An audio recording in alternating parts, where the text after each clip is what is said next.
من شرور أنفسنا ومن سيئات أعمالنا من يهده الله فلا مضل له ومن يضلل فلا هادي له وأشهد أن لا إله إلا الله وحده لا شريك له وأشهد أن محمدا عبده ورسوله أما بعد فإن أصدق الحديث كتاب الله وخير الهدي هدي محمد صلى الله عليه وسلم وشر الأمور محدثاتها وكل محدثة بدعة وكل بدعة ضلالة وكل ضلالة في النار فقد قال الله تعالى أعوذ بالله من الشيطان الرجيم بسم الله الرحمن الرحيم يا أيها الذين آمنوا اتقوا الله حق تقاته ولا تموتن إلا وأنتم مسلمون يا أيها الناس اتقوا ربكم الذي خلقكم من نفس واحدة وخلق منها زوجها وبث منهما رجالا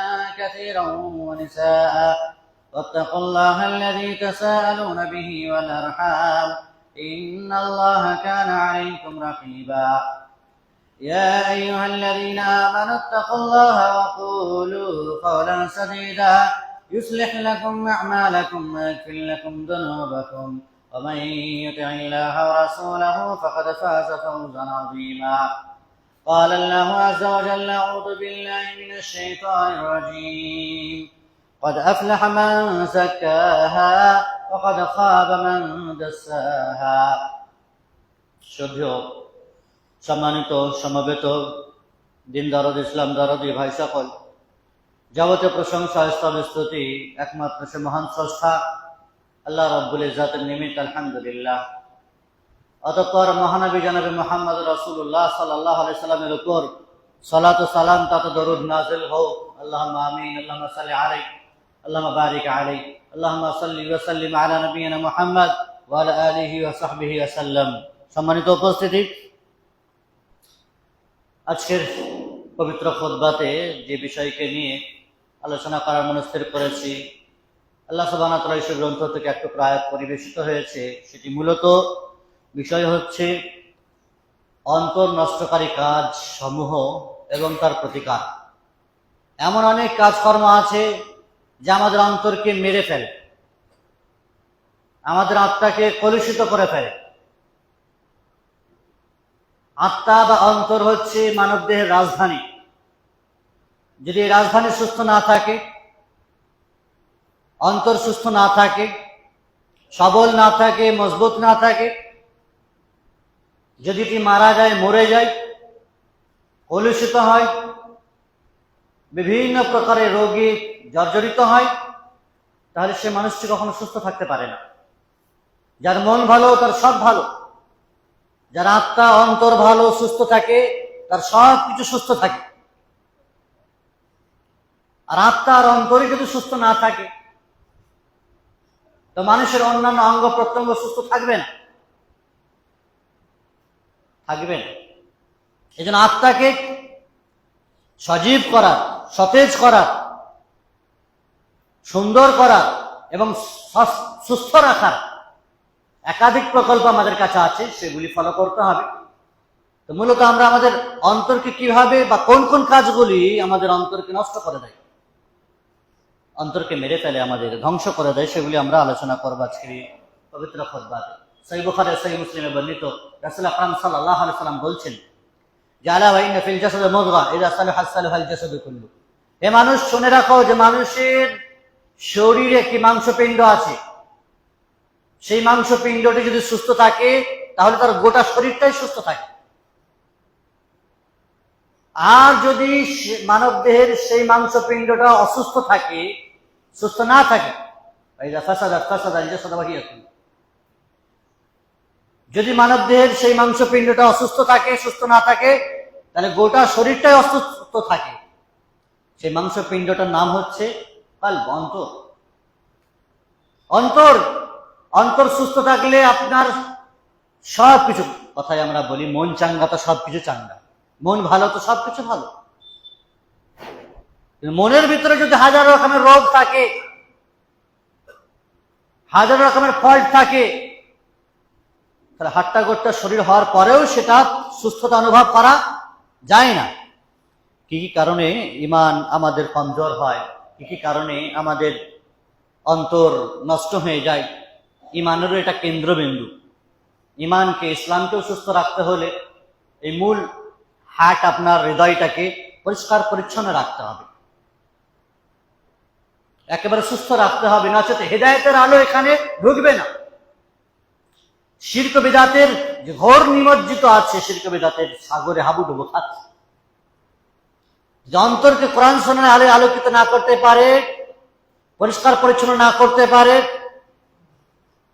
neutral না হতে পারে, তাহলে তার হৃদয়ে হেদায়েতের আলো প্রবেশ করবে না। আল্লাহকে চেনা, জানা এবং হক কবুল করার মতো তার অন্তরে জায়গা হবে না। এজন্য আমরা শুনবো এবং জানবো যে কোন কোন কারণে আমাদের ইমান, বা কোন কোন কারণে বলতে পারে আমাদের আত্মা বা অন্তর নষ্ট হয়ে যায়। একটি হচ্ছে কাসরাতুল খলতা, অতিরিক্ত মেলামেশা। প্রয়োজনের খাতিরে মেলামেশা করা জায়েজ, বৈধ। একে অপরের সাথে সম্পর্ক রাখা, ভাই ভাইয়ের সাথে, পিতা মাতার সহিত, বোনেদের সাথে, প্রতিবেশীর সাথে, আত্মীয় স্বজনের সাথে, বন্ধু বান্ধবের সাথে, মুসলিমদের সাথে, অমুসলিমদের সাথে সদয় আচরণ করা, ভাব ভালোবাসা রাখা, পরমত সহিষ্ণুত হওয়া, উদারতা দেখানো ইসলামের এটি একটি সৌন্দর্য। কিন্তু তারপরেও আপনাকে অতিরিক্ত কারোর সাথে মেলামেশা, বিস্কুট অতিরিক্ত চায় ডোবালে যেমন গলে যায়, অতিরিক্ত কারোর প্রতি ভাব ভালোবাসা যদি জন্মায় আল্লাহ এবং তদি রসুল ছাড়া আর মুসলিম মুমিন ছাড়া, অনৈতিক কাজে, অনর্থক কাজে, বেকার এবং ফালতু কাজে আপনি অতিরিক্ত মানুষের সাথে মেলামেশা করছেন, তাহলে প্রতিফল কি হবে? কারো গীবত হবে, পরনিন্দা চলবে, চুগলিবাজি চলবে, আড্ডাবাজি চলবে, রসিকতা হবে, কাউকে তুচ্ছ তাচ্ছিল্য করবেন, কারোর মস্করা করবেন, কারোর উপহাস করবেন। এভাবে চলবে। হাজার রকমের মানুষের ইজ্জতকে নষ্ট করা, তার মান সম্মান হানি করা, তার মান, ইজ্জত এবং সম্ভ্রমকে ধ্বংস করার অপপ্রয়াস আর প্রচেষ্টাগুলো আপনার চলতে থাকবে যদি মানুষের সাথে আপনি অতিরিক্ত মেলামেশা করেন, অতিরিক্ত চলাফেরা করেন। এজন্য আপনাকে অতিরিক্ত চলাফেরা, অতিরিক্ত মেলামেশা কোথায় করতে হবে? মসজিদে অতিরিক্ত সময় ব্যয় করতে হবে। মসজিদের সাথে যারা সম্পর্ক রাখে, মাদ্রাসার সাথে, দ্বীনের সাথে, কোরআন ও সুন্নাহর সাথে, খাঁটি মুসলিম, তাদের সাথে মেলামেশা করেন, আপনি ভালো প্রতিক্রিয়া হবে, ভালো প্রতিফল দেখা দেবে। তা আপনি যদি চায়ের দোকানে, চপের দোকানে আর বিভিন্ন রকমের যেখানে গাল গল্প হয়, রাজনৈতিক মঞ্চে, মাহফিলে, ঝগড়া কাণ্ডে, সব জায়গাতে আপনি মাতব্বরি জড়িয়ে আছেন, তাহলে কি হবে? আপনার অন্তর কিন্তু নষ্ট হয়ে যাবে। মন, মাইন্ড আপনার ইসলাম বিমুখতা হবে, কোরআন সুন্নাহর প্রতি ভালোবাসা, মহব্বত আপনার হবে না। আল্লাহ এবং তদী রাসূলের প্রতি মহব্বত, ভালোবাসা মনে প্রাণে সঞ্চার করবে না, বিকাশ জাগাবে না। এজন্য অতিরিক্ত মেলামেশা অন্তরের প্রশান্তিকে কেড়ে নেয়, গাফিলতি বাড়িয়ে দেয় মানুষকে, আল্লাহর জিকির আজকার থেকে মানুষকে সরিয়ে দেয়, এবং অতিরিক্ত হাসাহাসি, অট্টহাসি করা যা মানুষের অন্তরকে মেরে দেয়। সুনান ইবনে মাজার হাদিস রয়েছে, কাসরাতুদ যিকরি তুমিতুল কলব, অতিরিক্ত হাসাহাসি মানুষের অন্তরকে মেরে ফেলে। মানুষ মানুষকে নিয়ে উপহাস করে, ঠাট্টা বিদ্রুপ করে, সেটাকে মজা দেখে, কেউ মজা দেয়, আর সেই মজার বিষয়গুলি কেউ ফরওয়ার্ড করে, শেয়ার করে, খরাজ বানায় মানুষ এগুলিকে নিয়ে। এগুলি অতিরিক্ত মেলামেশার ফল, এগুলি অতিরিক্ত মেলামেশার বিস্ফল, এগুলি যা মানব সমাজকে, সোসাইটিকে ধ্বংস করে দিয়েছে, আমাদের অন্তরকে, আত্মাকে মেরে দিয়েছে। কি করে দিনের প্রতি মহব্বত জাগবে, দাওয়াতের প্রতি মহব্বত জাগবে, জান্নাতের প্রতি মহব্বত, ভালোবাসা কি করে জাগবে? এই জন্য অপ্রয়োজনীয় আড্ডা, অপ্রয়োজনীয় মেলামেশা, অপ্রয়োজনীয় ফালতু কথাবার্তা বলা, যেগুলি মানুষের অন্তরকে কঠিন করে দেয়। আল্লাহ সুবহানাহু ওয়া তাআলা পবিত্র কোরআনে বলেছেন, সুম্মা কাসাত কুলুবুকুম মিন বা'দি যালিক, এরপরে মানুষের অন্তরকে আল্লাহ তাআলা কঠিন করে দিয়েছে। তোমাদের অন্তর কঠিন হয়ে গেছে, মিন বা'দি যালিকা ফাহিয়া কাল হিজারা, পাথরের মতো কঠিন হয়ে গেছে। আওয়াশাদ্দু কাসওয়া, পাথরের চাইতেও কঠিন হয়ে গেছে তোমাদের অন্তর। যে অন্তরে কোরআন কাজ করে না, কোরআন তেলাওয়াত যে অন্তরে হৃদয় স্পন্দন জাগায় না, কোরআন তেলাওয়াত যে অন্তরে মানুষের শরীরের লোম খাড়ো করতে পারে না, যাদের অন্তরকে বিকলিত করতে পারে না, বিকশিত করতে পারে না, যাদের অন্তরে আল্লাহর প্রতি ভয় ভীতি জাগাতে পারে না, যে কোরআন তেলাওয়াত, সে অন্তর বেঁচে আছে বলছেন আপনি? সে অন্তর বেঁচে আছে? সে অন্তর তো পাথরের চাইতেও কঠিন হয়ে গেছে। আল্লাহ বলছেন এমন অনেক পাথর আছে আবার যে পাথর থেকে ঝর্ণা বের হয়, পানি বের হয়। কিন্তু মানুষের অন্তরে এমন কঠিন হয়ে গেছে যে অন্তরে কোরআনের আইন কানুন, কোরআনের তেলাওয়াত, মনোমুগ্ধকর এই বাণী মানুষের অন্তরে প্রবেশ করে না, হৃদয় ঝংকার তোলে না, ঈমান ও তাওহীদের আলো যে অন্তরে পৌঁছায় না। এটা একমাত্র বিস্ফল যে মানুষের অতিরিক্ত মেলামেশা অনৈতিক আর অনইসলামিক কাজে, দুনিয়াবি কাজে, রাজনৈতিক মাহফিল আর মঞ্চে, বিভিন্ন রকমের পঞ্চায়েতি দখলদারি, আর কিছু তার কিছুতে মানুষ মানে সবার আসনের আগে, কিন্তু নামাজের ক্ষেত্রে, মসজিদের ক্ষেত্রে, দিনের ক্ষেত্রে সবচাইতে পিছনের কাতারে, সবচাইতে পেছনের কাতারে। দুনিয়ার সর্বগ্র এবং সমস্ত ময়দানে মানুষ আগে, কিন্তু দিনের ক্ষেত্রে সবচেয়ে বেশি পিছনে কাতারে হলে ভালো হয়, তাড়াতাড়ি কেটে পড়তে পারো। বেশি গেলে সামনে ভিড় ভাট্টা হবে, বেরোতে পারবো না আর কিছু। এরকম মানসিকতা থাকলে মানুষের অন্তর কি বেঁচে উঠবে, জেগে উঠবে, জেগে উঠবে? মানুষের অন্তর তো মরে যাবে, অন্তর নষ্ট হয়ে যাবে মানুষের এভাবে। অনুরূপ ভাবে একটি বিষয় যেটি মানুষের অন্তরকে নষ্ট করে দেয়, মানুষের অন্তরকে কঠিন করে দেয়, সেটি হচ্ছে তুলুল আমাল, দীর্ঘ আশা। দীর্ঘ আশা, ফিউচার বানাতে হবে, লাইফ স্টাইল চেঞ্জ করতে হবে, বাড়ি গাড়ি অট্টালিকা ভবন তৈরি করতে হবে, বালাখানা তৈরি করতে হবে, বাংলো বানাতে হবে, হাইফাই নামি দামি অ্যাম্বাসেডার ব্র্যান্ডের ওয়ালা গাড়ি কিনতে হবে, নামি দামি পোশাক আশাক, চাল চরিত্র, খাবার দাবারে ভুরি ভোজে বড়লোকিপন আনতে হবে। এই যে মানুষের একটা ফ্যাশন আর ট্র্যাডিশন যে চলছে, এতে মানুষ ডুবে গেছে, আখেরাত বিমুখতা হয়েছে। যখন ফিউচারের বিরাট কিছু ভাবতে লেগেছে, দীর্ঘ আশা আছে, অনেক বছর বাঁচবো, অনেক কিছু করতে হবে আমাকে, অনেক বানাতে হবে, অনেক কিছু প্রপার্টি গড়তে হবে, ব্যাংক ব্যালেন্স তৈরি করতে হবে, হাজারো কিছু, অনেক দীর্ঘ আশা মানুষের যে আখেরাত থেকে তাকে দূরে সরিয়ে দিয়েছে, কবর থেকে, কবরের ভয় ভীতি থেকে তাকে দূরে সরিয়ে দিয়েছে, মৃত্যুর স্মরণ থেকে তাকে দূরে ঠেলে দিয়েছে, মসজিদ মাদ্রাসা থেকে তাকে দূরে ঠেলে দিয়েছে। সময় আছে তো, সময় আছে, এখন অনেক লম্বা সময় আছে। আমার 60-70 বছর বাঁচবো, এই তো মাত্র 30-40 জোয়ান বয়স, এখন এস আর মস্তি করবো না তো কখন করবো? এখন আরাম আয়েশ করবো না তো কোন কালে করবো? বুড়ো হবে, বয়স হবে, দাঁড়িয়ে রাখবো, নামাজ পড়বো, ছেলে মেয়ের বিয়ে দিয়ে একেবারে ফাঁকা হয়ে যাবো, তখন এবাদত দেখা যাবে, নামাজ রোজা যাকাত সব কিছু পালন করবো। এই দীর্ঘ আশা মানুষকে ধ্বংসলীলায় পরিণত করেছে। কে কার জীবনের গ্যারান্টি নিয়েছে কতদিন তুমি বাঁচবে? মৃত্যুর ঠিকা নিয়ে বসে আছে, আইনামা তাকুন ইউদরিকুমুল মাউত। কোন সময়, কোন সেকেন্ডে, মুহূর্তে তোমার মৃত্যু চলে আসবে তুমি জানো? মৌত সে কিসি কি রিশতে কা রহি হ্যায়, আজ হাম তো কাল আপকি বারি হ্যায়। তার বন্ধুত্ব আছে যে একটু লম্বা সময় দেবে তোমাকে, আজকে আপনি তো কালকে আমাকে যেতে হবে। ফলে দীর্ঘ আশা যেটি মানুষকে দুনিয়ার মোহে ফেলে, শয়তানের চাল চক্রান্ততে ফেলে মানুষকে জর্জরিত করে বরবাদ করে দিয়েছে, আখিরাতের প্রস্তুতি থেকে মানুষকে দূরে সরিয়ে রেখেছে। রাসূল আকরাম সাল্লাল্লাহু আলাইহি ওয়াসাল্লাম বলছেন, সহিহ বুখারীর হাদিস, লা ইয়াজালু কলবুল কাবীর শাবান ফি ইসনাতাইন। একজন বৃদ্ধ মানুষের অন্তর জওয়ান থাকে, বৃদ্ধ মানুষের, বুড়ো মানুষদেরও অন্তর যুবকের মতো থাকে দুটি জিনিসে, ফি হুব্বিদ দুনিয়া তুলি আমাল, দুনিয়ার মোহ, দুনিয়ার ভালোবাসা মোহাব্বতের ক্ষেত্রে আচ্ছা বুড়ো জওয়ান হয়ে যায়। কারাহিয়াতুল মউত, আর মৃত্যুকে অপছন্দ করার ক্ষেত্রে কোন বুড়ো বৃদ্ধ বয়সে পৌঁছে গেছে সে মরতে চায় যে আমার হয়ে গেছে যথেষ্ট, আমাকে একটু কবরের কাছাকাছি রেখে আসো? কেউ চাইবে? হসপিটালের বেডে যে শুয়ে আছে, যা শ্বাস নিঃশ্বাস চলছে এখনো পর্যন্ত, বেশি সময় নেই আর, 24 ঘন্টা ডাক্তার হয়তো দিয়ে দিয়েছে, তারপরে সে চাই দুনিয়া যেন আরো বেশি বাঁচি, আরো সময় আমি যেন পাই। পৃথিবীর কোনো মানুষ চাই না দুনিয়া ছেড়ে যেতে, দুনিয়ার ভালোবাসার মহব্বত ত্যাগ করে বাংলো প্রাসাদ বানিয়েছে, এত বাড়ি গাড়ি প্রপার্টি করেছে, এগুলো ছেড়ে চলে যাবে?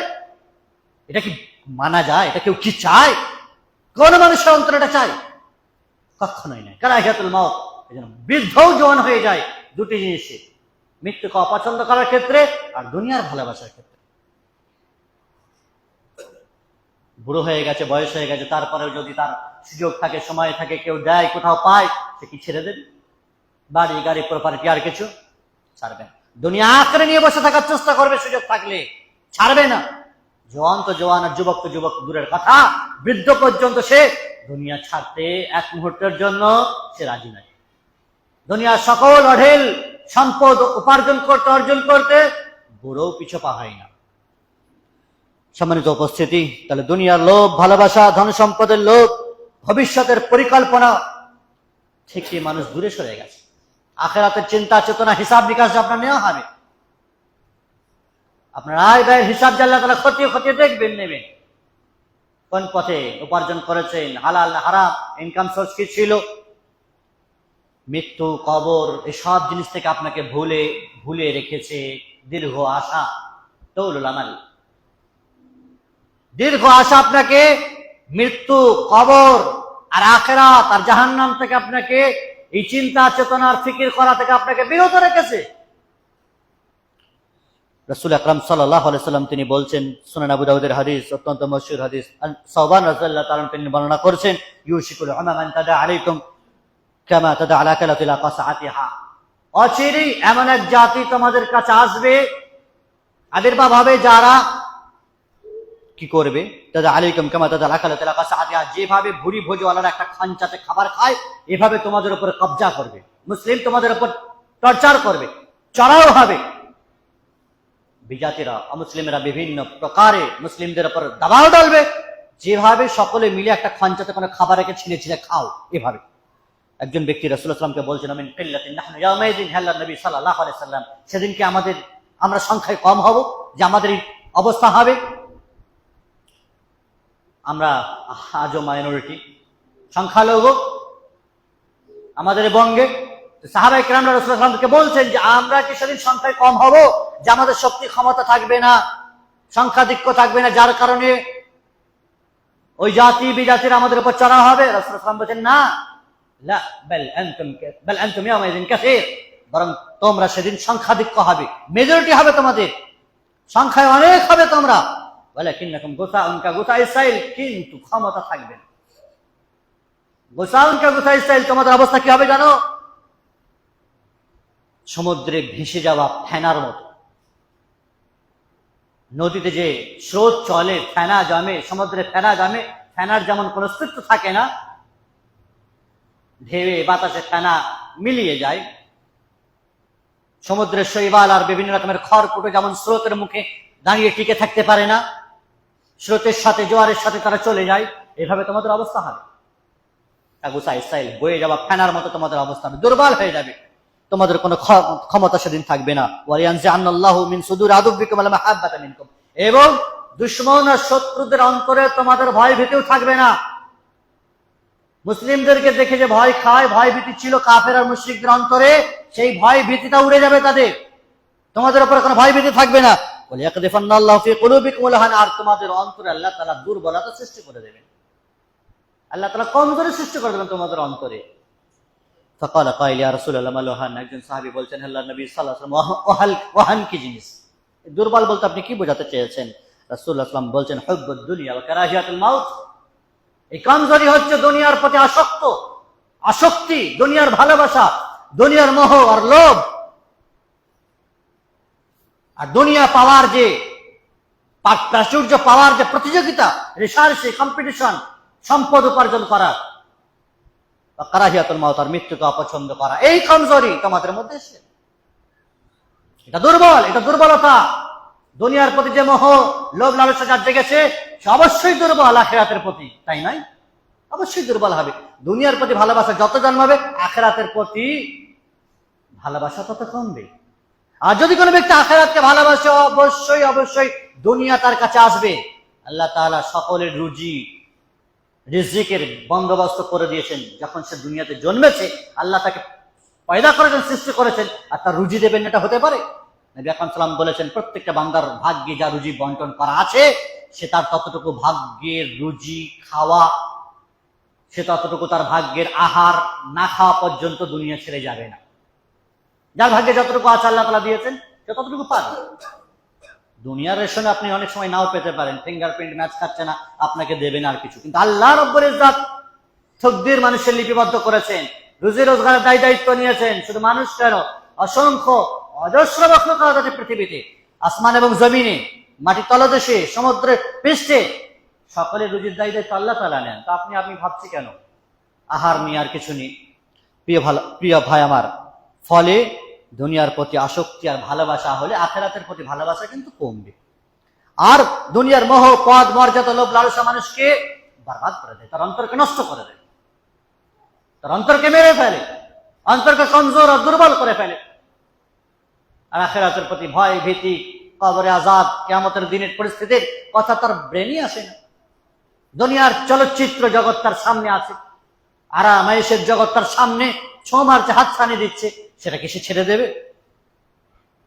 তাহলে ভাবতে হবে, উপলব্ধি করতে হবে, চিন্তা করতে হবে, দীর্ঘ মেয়াদী আশা পরিকল্পনা আমাদের, অনেকদিন বাঁচবো, লং টাইম বাঁচবো, এত কিছু করতে হবে, বাড়ি গাড়ি আর কিছু বানাতে হবে, 7 জন্ম পর্যন্ত ছেলে মেয়ে আছে তাদের রেখে যেতে হবে।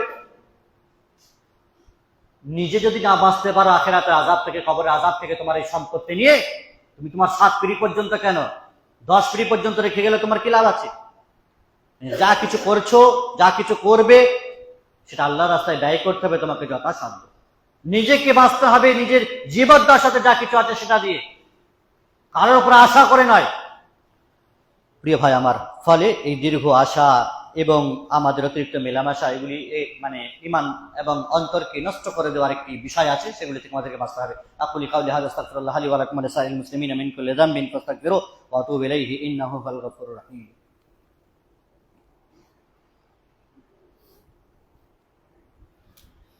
আলহামদুলিল্লাহ রাব্বিল আলামিন, আলা আকিবাতুল মুত্তাকিন, ওয়াস সালাতু ওয়াস সালামু আলা আশরাফিল আমবিয়া ওয়াল মুরসালিন, নবিয়িনা ওয়া কুদওয়াতিনা ওয়া হাবিবিনা মুহাম্মাদিন ওয়া আলা আলিহি ওয়া সাহবিহি আজমাইন ওয়া মান তাবিআহুম বিইহসানিন ইলা ইয়াউমিদ্দিন। বাদ। সম্মানিত উপস্থিতি, অনুরূপভাবে অন্তরকে নষ্ট করে দেওয়ার একটি বিষয় হচ্ছে গান বাজনা, সিমাউল মাআজিফ।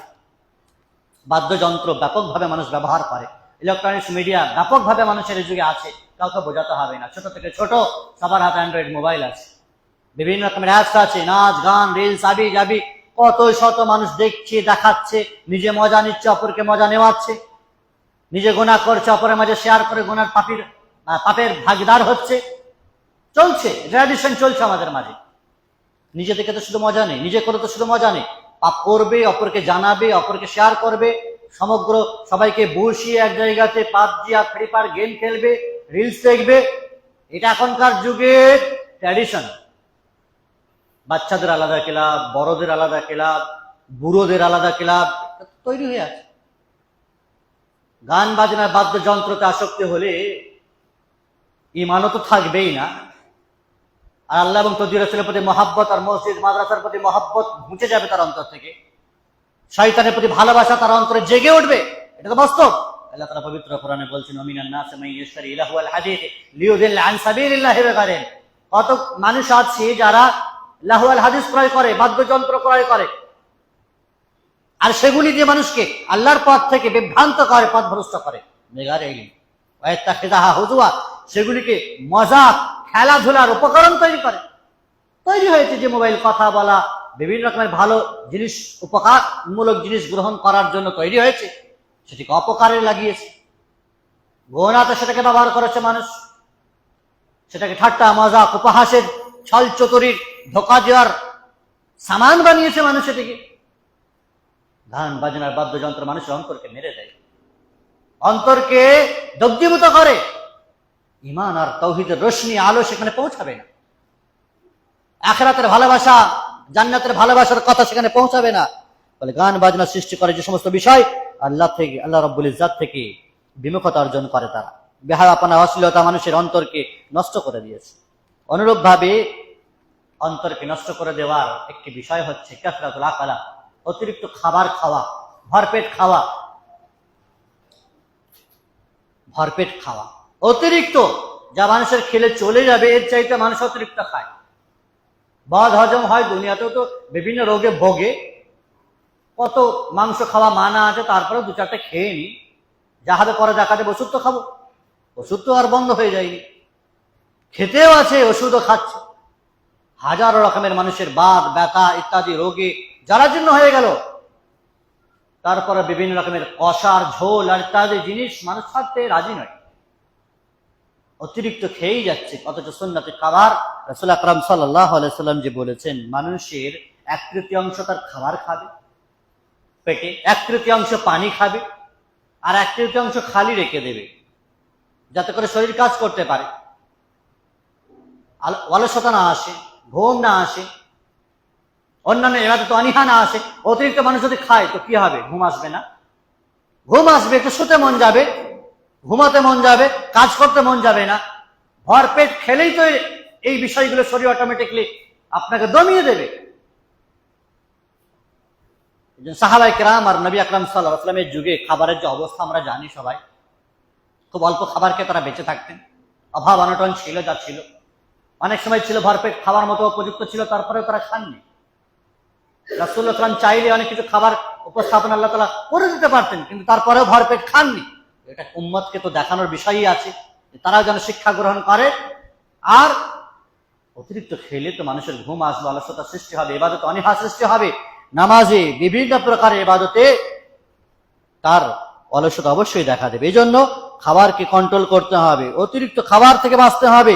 যতটুকু খাবার প্রয়োজন আছে ততটুকু আপনি খাবেন, আল্লাহ তাআলা আপনাকে দিয়েছেন, সাধ্য মোতাবেক টাকা পয়সা দিয়েছেন, ফল ফ্রুট যা কিছু আছে আপনি খাবেন, খেতে মানা নেই, কিন্তু তার সময় আছে, টাইম টেবিল আছে, নিজে খাবেন, অতিরিক্ত আছে অপরকে দেবেন। সবই খেয়ে কি জাহান্নামে যাবেন নাকি একা? আশেপাশে অনেক গরিব মিসকিন অভাবী আছে, তাদেরকেও দিতে হবে। নিজে খেয়ে যতটুকু মজা, অপরকে দেওয়াতেও ততটুকু আনন্দ আছে। শুধুমাত্র নিজে খেয়েই মজা নেই, বরং অপরকে দেওয়ার মাঝেও তৃপ্তি রয়েছে। নিজে খাও আর অপরকে দাও, নিজে খাও, অপরের মাঝে সদকা করো। তখন না রলে বিশ্বের পেতামারা রাসূল আকরাম সাল্লাল্লাহু আলাইহি ওয়াসাল্লাম বলেছেন, জাহান্নামের আগুন থেকে বাঁচতে হলে খেজুরের এক টুকরো পরিমাণ হলেও সেটা আল্লাহর রাস্তায় ব্যয় করে তোমাকে বাঁচতে হবে। আল্লাহ অনেক দিয়েছেন, পেট থাবড়ে তো তুমি বলো আল্লাহ আমাকে অনেক দিয়েছেন, কিন্তু কতটুকু তুমি ব্যয় করেছো? তোমার মালের ভেতরে তো আল্লাহ তাআলা ফকির মিসকিন অভাবীদের মালের হক কি ভরে দেননি? আল্লাহ তাআলা বলেছেন পবিত্র কোরআনে যে বড় লোকদের মালের ভেতরে কাদের হক আছে? লিসাইলে, যারা চাইতে আসে, ভিক্ষুকদের মাল আল্লাহ তাআলা বড় লোকদের মালের ভেতরে রেখেছেন। এটা আল্লাহ বলছেন, বিত্তশালীরা যেন না মনে করে এটা আমার সম্পদ, আমি কামিয়েছি, আমি যাচ্ছে তাই ব্যবহার করব, আমার স্বাধীনতা আছে। না রে ভাই, মাল তো দেওয়ার মালিক আল্লাহ তাআলা। তুমি তো খালি হাতে এসেছো দুনিয়াতে, খালি হাতে যাবে, তুমি মালের গর্ব কেন করছো? তুমি মাল যিনি দিয়েছেন তিনি বলেছেন কাকে দিতে হবে। এবং যারা বঞ্চিত, শোষিত, শাসিত, যারা সমাজে বিভিন্ন প্রকারের খাবার থেকে, সম্পদ থেকে যারা দূরে সরে আছে, বঞ্চিত, তাদেরও হক তোমার ভেতরে ঢোকানো আছে। অতএব অতিরিক্ত খাবার থেকে বিরত থাকতে হবে। অনুরূপ ভাবে অতিরিক্ত ঘুম যা মানুষের অন্তরকে নষ্ট করে, কাসরাতুন নওম বলা হয়েছে। অতিরিক্ত ঘুম মানুষের আলস্য আনে, নামাজ ইবাদত অনীহা নিয়ে আসে। আল্লাহ তাআলা পবিত্র কোরআনে বলছেন, কানু কালিলাম মিনাল লাইলি মা ইয়াহজাউন। কিছু মানুষ আছে যারা রাত্রে খুব কম ঘুমায়। আবিল আসহারি হুম ইস্তাগফিরুন, সকাল সকাল ফজরে তারা ইস্তিগফার করে আল্লাহর কাছে। কম ঘুমানো, সাহাবায়ে কেরামরা সালাফরা ঘুমাতেন কম, ইবাদত বেশি করতেন, আর আমরা ঘুমাই বেশি, ইবাদত কম করি। এটা উল্টে গেছে।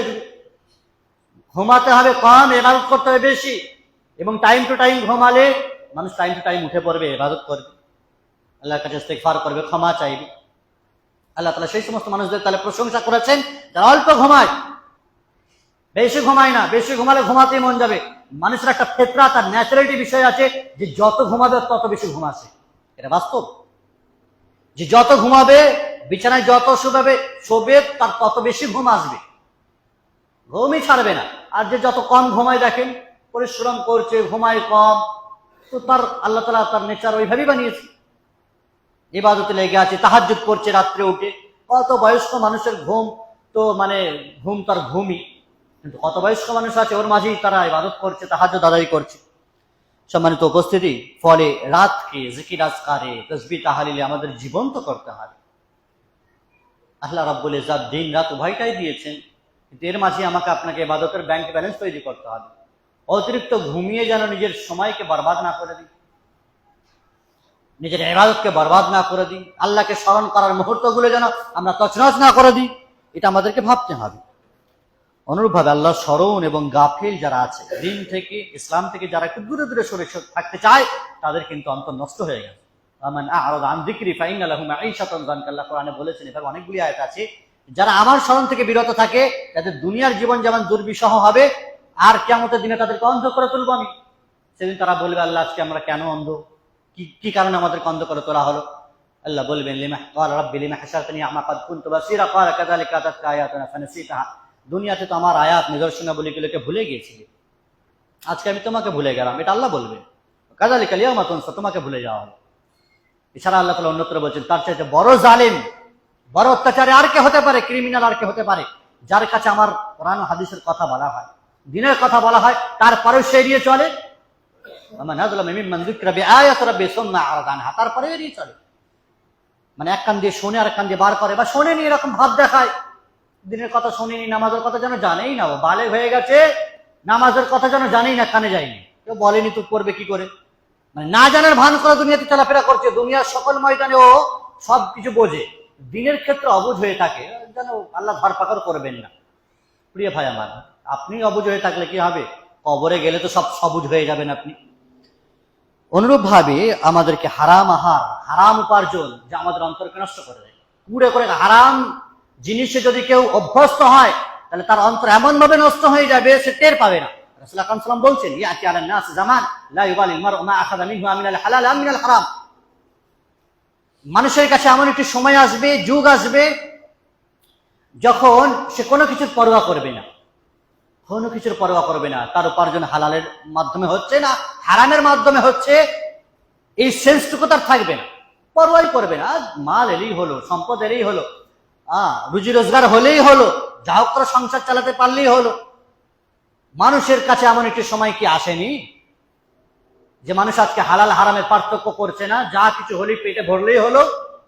এটা এসে গেছে মানুষের কাছে। হারাম খাবার খেয়ে ইবাদত কবুল হবে? হারাম খাবার খেয়ে যে পেট আর শরীর তৈরি হয়, হৃষ্টপুষ্ট হয়, রাসূল সাল্লাল্লাহু আলাইহি ওয়াসাল্লাম বলছেন যে লা ইয়াদখুলুল জান্নাতা জাসাদুন গুযিয়া বিল হারাম, সেই শরীর তো জাহান্নামে যাবে, যে হারাম খাবার খেয়ে হৃষ্টপুষ্ট হয়েছে। ফলে এই হারাম খাবার থেকে বিরত থাকতে হবে আমাদেরকে, এবং আলেম ওলামা আর সৎ লোকদের সাহচর্য গ্রহণ করতে হবে। আলেম ওলামা থেকে যত বিরত থাকবেন, সৎ লোকদের থেকে যত বিরত থাকবেন, আপনি দূরে সরে থাকবেন, তত অসৎ লোকদের সাথে আপনার বন্ধুত্ব করবে, জাহেলদের সাথে আপনার বন্ধুত্ব করবে, আর বদমাইশদের সাথে আপনার বন্ধুত্ব করবে। ফলে আপনাকে মসজিদ থেকে বিরত রাখবে, দিন থেকে বিরত রাখবে, এভাবে আপনার অন্তরকে, আপনার ইমানকে আর আপনার গোটা টোটাল লাইফটাকে বরবাদ করে ছাড়বে। ফলে অন্তর নষ্টকারী এই সমস্ত বিষয়গুলো যা উত্থাপন করা হলো, আলোচনা হলো, আল্লাহ রাব্বুল ইজ্জতের কাছে আশা রাখবো, দোয়া করবো আমরা, আল্লাহ রাব্বুল ইজ্জত আমাদের এই সমস্ত বিষয় থেকে যেন দূরে সরে থাকার তৌফিক দান করেন, আমাদের অন্তর যেন সঞ্জীবিত হয়, সজীব হয়, সুস্থ থাকে, চাঙ্গা থাকে, সদা সর্বদাই যেন সবল থাকে, সতেজ থাকে। হে আল্লাহ, সেই সমস্ত কাজকর্ম করার তৌফিক দান করেন, তওবা ইস্তিগফার করার তৌফিক দান করেন, আমাদেরকে বেশি বেশি করে 5 ওয়াক্ত নামাজ প্রতিষ্ঠা করার তৌফিক দান করেন, কোরআন তেলাওয়াত করার তৌফিক দান করেন, এবং প্রয়োজনীয় মেলামেশা দিনের খাতিরে করার তৌফিক দান করেন, এবং খাবার এবং ঘুমে কন্ট্রোল করার তৌফিক দান করেন, সাথে সাথে গান বাজনা থেকে বিরত থাকার তৌফিক দান করেন, দীর্ঘ আশা পরিত্যাগ করার তৌফিক দান করেন। যা বেঁচেছে সময় যেটুকু আছে, এইটুকুই নিয়ামত, কখন কোন সময়ে রূহ কবজ হয়ে যাবে জানি না। আল্লাহ তাআলা পবিত্র কোরআনে বলেছেন, ওয়াহবুদ রাব্বাকা হাত্তা ইয়াতিয়াকাল ইয়াকিন, আর তুমি তোমার রবের ইবাদত করতেই থাকো যতক্ষণ না মৃত্যু না আসছে। মৃত্যু কখন আসবে তুমি তো জানো না, অর্থাৎ সদা সর্বদাই তুমি প্রস্তুত থাকো মৃত্যুর জন্য, কবরে হিসাব দেওয়ার জন্য, আখিরাতের ময়দানে জবাবদিহিতার জন্য তোমাকে প্রস্তুতি নিয়েই চলতে হবে। রাস্তাঘাটে যাবে, এখনই অ্যাক্সিডেন্ট হয়ে যেতে পারে, হার্ট অ্যাটাক হয়ে যেতে পারে, আর কিছু। আল্লাহ সুবহানাহু ওয়া তাআলা তিনি যেন আমাদের সকলকে বেশি বেশি করে যাতে করে অন্তর জীবিত থাকে, আত্মা সুস্থ থাকে, এই কাজকর্মগুলো করার তৌফিক দান করেন, এবং অন্তর যে সমস্ত জিনিসে মারা যায়, নষ্ট হয়ে যায়, সেই সমস্ত জিনিস থেকে আমাদেরকে বিরত থাকার তৌফিক দান করেন। আমিন। আল্লাহুম্মা আইজ্জিল ইসলাম ওয়াল মুসলিমিন ওয়া আযিল্লিশ শিরকা ওয়াল মুশরিকিন ওয়া দাম্মির আ'দা'ad-দ্বীন واجعل هذا البلد آمنا مطمئنا خاصة في سائر بلاد المسلمين عامة يا رب العالمين. اللهم انصر المسلمين في كل مكان. اللهم ارنا الحق حقا وارزقنا اتباعه، وارنا الباطل باطلا وارزقنا اجتنابه. اللهم انا نسألك العافية في الدنيا والآخرة. اللهم انا نسألك الجنة الفردوس ونعوذ بك من النار. اللهم انا نسألك الهدى والتقى والعفاف والغنى. اللهم انا نسألك علما نافعا ورزقا طيبا وعملا متقبلا. اللهم انا نسألك فعل الخيرات وترك المنكرات وحب المساكين. اللهم إنا نسألك الهدى والتقى والعفاف والغنى.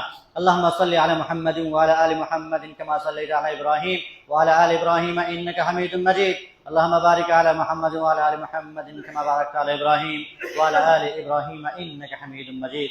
ان الله يأمركم بالعدل والاحسان وايتاء ذي القربى وينهى عن الفحشاء والمنكر والبغي يعظكم لعلكم تذكرون. اذكروا الله يذكركم وادعوه يستجب لكم ولذكر الله تعالى واولى وعز وجل وجل وهم اكبر.